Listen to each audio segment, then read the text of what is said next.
This poem is called the Geebung Polo Club by Banjo Paterson. It was somewhere up the country, in a land of rock and scrub, that they formed an institution called the Geebung Polo Club. They were long and wiry natives from the rugged mountainside, and the horse was never saddled, for the Geebungs didn't ride. But their style of playing polo was irregular and rash. They had mighty little science, but a mighty lot of dash.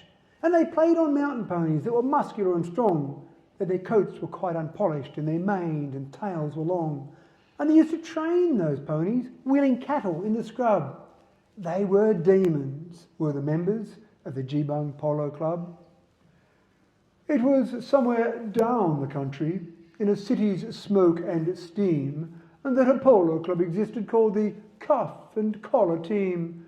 As a social institution, it was a marvellous success, for the members were distinguished by exclusiveness and dress.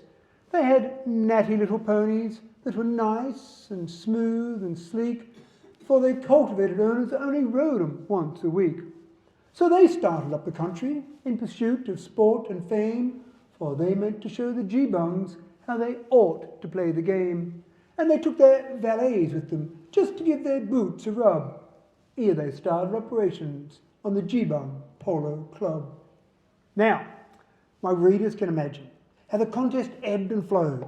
When the Geebung boys got going, it was time to clear the road, and the game was so terrific that ere half the time was gone, a spectator's leg was broken just from merely looking on, for they waddied one another till the plain was strewn with dead, while the score was kept so even that they neither got ahead. And the cuff and collar captain, when he tumbled off to die, was the last surviving player, so the game was called a tie. Then the captain of the Geebungs raised him slowly from the ground. Though his wounds were mostly mortal, yet he fiercely gazed around. There was no one to oppose him, all the rest were in a trance, so he scrambled on his pony for his last expiring chance, for he meant to make an effort to get victory to his side.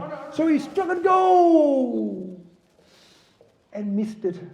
Then he tumbled off and died.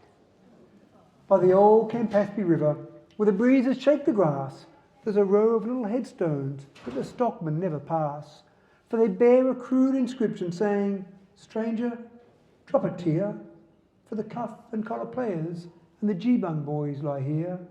And on misty, moonlit evenings, while the dingoes howl around, you can see their shadows flitting down that phantom polo ground. You can hear the loud collisions as the flying players meet, and the rattle of the mallets and the rush of ponies' feet, until the terrified spectator rides like blazes to the pub. He's been haunted by the spectres of the Geebung Polo Club.